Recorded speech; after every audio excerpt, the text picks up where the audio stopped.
नमस्कार श्रोताओं, आप सुन रहे हैं रेडियो रंग 89.6 मेगाहर्ट्ज़ पे। साथ ही रेडियो रंग के यूट्यूब और फेसबुक चैनल पर भी देख रहे हैं। गर्मी का मौसम आ गया है, ऐसे में छोटे बच्चे के स्वास्थ्य को लेके बहुत ही सावधानी बरतनी होती है।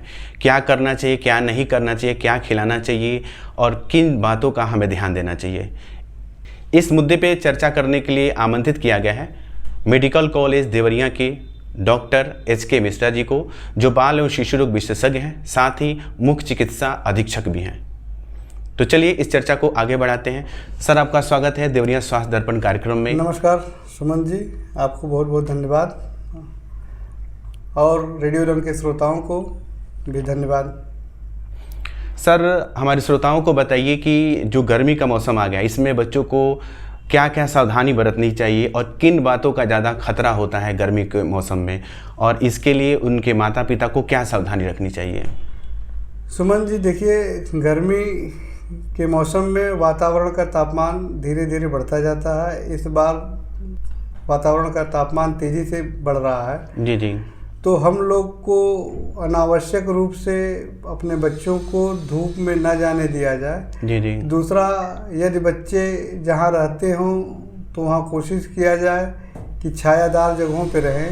जी जी। और थोड़ा थोड़ा करके पानी पीते रहें। अगर ये बच्चे ऐसा नहीं करेंगे जी जी। तो वो धूप लगने से बीमार हो जाएंगे। और धूप लगने की बीमारी को आज हम लोग हीट रिलेटेड इलनेस कहते हैं। जी जी। जिसके विभिन्न स्टेज होते हैं। जी जी। जैसे heat cramps, heat exhaustion and heat stroke.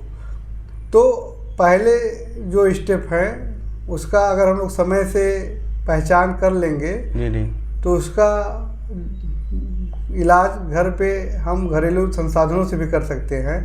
लेकिन यदि गंभीर रूप से गर्मी लग जाएगी या लू लग जाएगा जी जी। तो बच्चे को हमें पहचान कर तुरंत अपने आसपास के चिकित्सालय में लेके जाना होगा, जहां डॉक्टर के परामर्श के अनुसार उसका चिकित्सीय इलाज कराना होगा।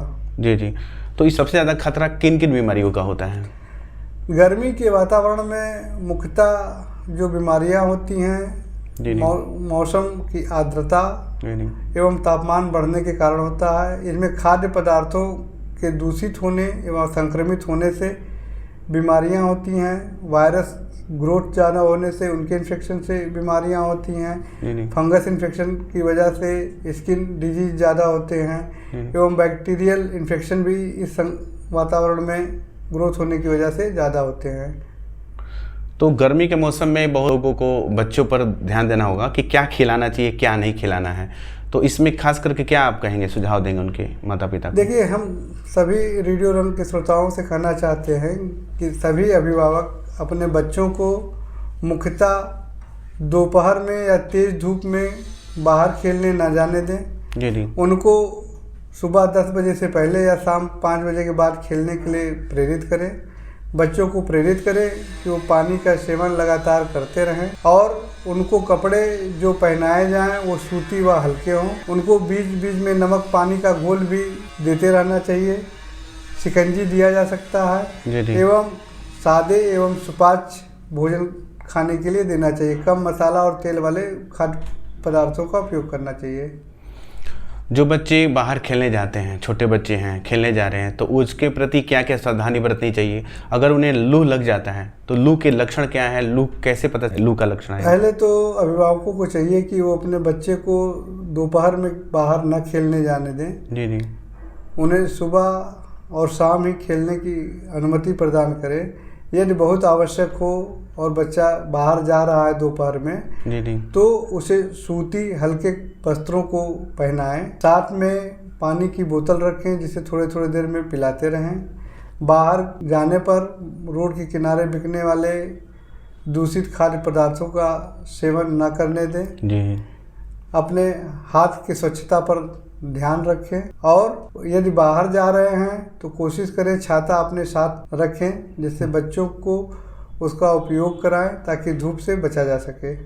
जी जी, बहुत अच्छी जानकारी है। गर्मी के मौसम में कैसे रख, और गर्मी के मौसम में जब पसीना होता है तो छोटे बच्चे के बॉडी पे छोटे छोटे दाने हो जाते हैं, जो स्किन रेसेस भी कहे जाते हैं। तो उसके लिए क्या उपाय बताएंगे? देखिए, गर्मी के मौसम में बॉडी अपने तापमान को नॉर्मल रखने के लिए पसीने का स्राव करती है, लेकिन पसीने के साथ उसमें लवण भी शरीर से निकलते हैं। तो बॉडी का वो भाग जहाँ घर्षण ज़्यादा होता है या दबाव होता है, जी, वहाँ पर लवण के इरिटेशन से या साल्ट के इरिटेशन से ये दाने निकलते हैं। इनके बचाव के लिए हमको मुख्यतः ये करना चाहिए कि सूती वस्त्रों का प्रयोग करें, खुली हवा में रहें, छायेदार जगह पे रहें। ये दाने निकलते हैं, अगर वातानुकूलित कमरे की व्यवस्था हो तो वहाँ रहें, या कपड़े से सूती कपड़ा लेकर भिगोकर थोड़े थोड़े देर पर शरीर को पोंछ के साफ करते रहें। या जिसके बाद भी आराम नहीं मिलता है तो चिकित्सक के सलाह के अनुसार दवाओं का प्रयोग करें। बच्चों में जैसे देखा जाता है कि पानी की कमी हो गई है, पानी कम पी रहे हैं, तो उनमें एक पानी की कमी या डिहाइड्रेशन की जो समस्या आ जाती है, इसको कैसे पहचाना जा सकता है और इसके लिए क्या करना चाहिए? इसमें बच्चा गर्मी की वजह समय पानी नहीं पीता है या उसे उल्टी होने लगती है या दस्त होने लगता है, तो धीरे धीरे शरीर से पानी बाहर होने लगता है और शरीर में पानी की कमी होने लगती है। बच्चा शुरू में जब पानी की कमी होती है तो वो पानी के लिए बार बार मांग करता है, लगातार रोता है, चिड़चिड़ाहट युक्त हो जाता है और उस त्वचा के साथ साथ अंदर के म्यूकस लेयर जो है वो भी सूखने लगते हैं, जीभ सूखा होने लगेगा। और जैसे जैसे गंभीरता बढ़ती जाएगी वैसे वैसे इन लक्षणों में वृद्धि होने लगेगी और जब ज़्यादा गंभीर हो जाएगा फिर बच्चा तरल पदार्थ नहीं ले सकता है, बच्चा सुस्त हो जाएगा, उसके आंखों से आंसू नहीं आएगा, उसकी जीभ सूखी हो जाएगी, जिसे देखकर आप समझ सकते हैं कि बच्चे में पेशाब कम होने लगेगा। इन सब चीज़ों से हम पहचान सकते हैं कि बच्चे में पानी की कमी हो रही है। उस कमी को दूर करने के लिए हम लोग ORS घोल या इलेक्ट्रॉल पाउडर का उपयोग करें, जिसको एक पैकेट में 1 लीटर पानी की बोतल में उसको हम लोग घोल लें और बच्चों को थोड़ा थोड़ा करके पिलाते रहें। ये भी बहुत अच्छी जानकारी मिली, जो पानी की कमी, डिहाइड्रेशन हो जा रही है उनके लिए। जो बच्चे स्कूल जाते हैं उनको क्या क्या सावधानी बरतनी चाहिए, गार्जियन को क्या क्या उनको देना चाहिए बच्चों को स्कूल जाते समय? बच्चों को स्कूल जाना जरूरी है, लेकिन स्कूल जाते समय धूप से बचाव के लिए हमको उपाय करने चाहिए।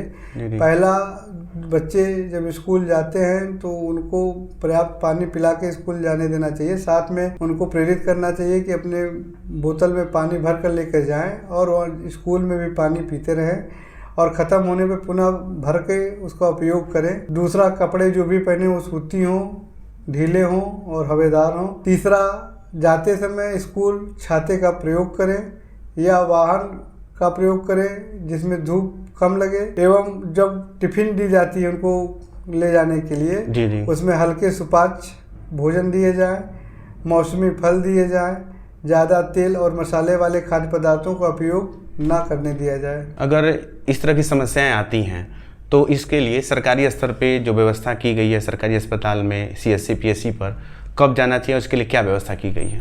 यह प्रारंभिक लक्षण दिखने पर घर में स्थित चीज़ों को जो पूर्व में बताई गई है उनका उपयोग करने से, या जैसे किसी बच्चे को धूप लग जाए तो उसको सबसे पहले गर्म स्थान से या धूप से हटा के छायादार जगह पे बच्चे को या आदमी को लिटाना चाहिए। उसके कपड़े ढीले कर देने चाहिए, साथ में उसको पंखे से हवा देनी चाहिए, या कोई सूती कपड़ा हो तो उसको भिगो के उसके शरीर को पोंछना चाहिए और पानी में इलेक्ट्रॉल पाउडर या नमक चीनी का पानी का घोल बनाकर थोड़े थोड़े दिन पे उसको देना चाहिए।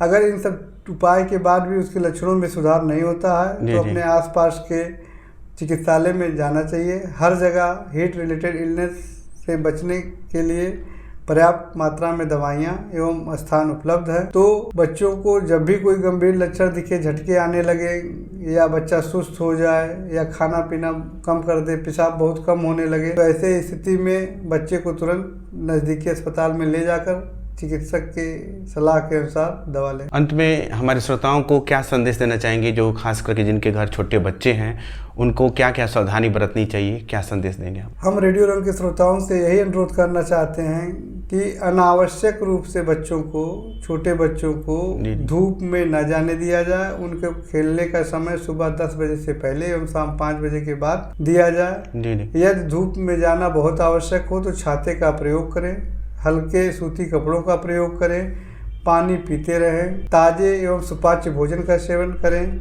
मौसमी फलों का सेवन करें, रोड पे बिकने वाले खाद्य पदार्थों को खुले स्थान पे बिकने वालों का उपयोग ना करें। और यदि किसी को धूप लगती है या उसके लक्षण पाए जाते हैं तो उसको तुरंत छायादार स्थान पर रखकर उसके कपड़े को ढीला कर दें। जी जी। पंखे से हवा करें और गीला कपड़ा करके उसके शरीर को पूछें। बहुत बहुत धन्यवाद आपको इतनी अच्छी जानकारी देने के लिए। तो श्रोताओं, आपने जाना आज छोटे बच्चों को गर्मी के मौसम में क्या क्या सावधानी बरतनी चाहिए, कैसे हम उनके लक्षणों को पहचान के हम उनके स्थानीय स्तर पर या अपने से या डॉक्टर के पास ले जाके इलाज करवा सकते हैं। आपके आसपास है, आपके घर अगर कोई लक्षण ऐसा दिखाई देता है या कोई ऐसा बच्चा बीमार पड़ जाता है तो देर न कीजिए, जाइए अस्पताल में दिखाइए। तो श्रोताओं, आज के लिए इतना ही, फिर मिलेंगे अगले एपिसोड में। तब तक सुनते रहिए रेडियो रंग 89.6 मेगाहर्ट्ज़ पे। धन्यवाद।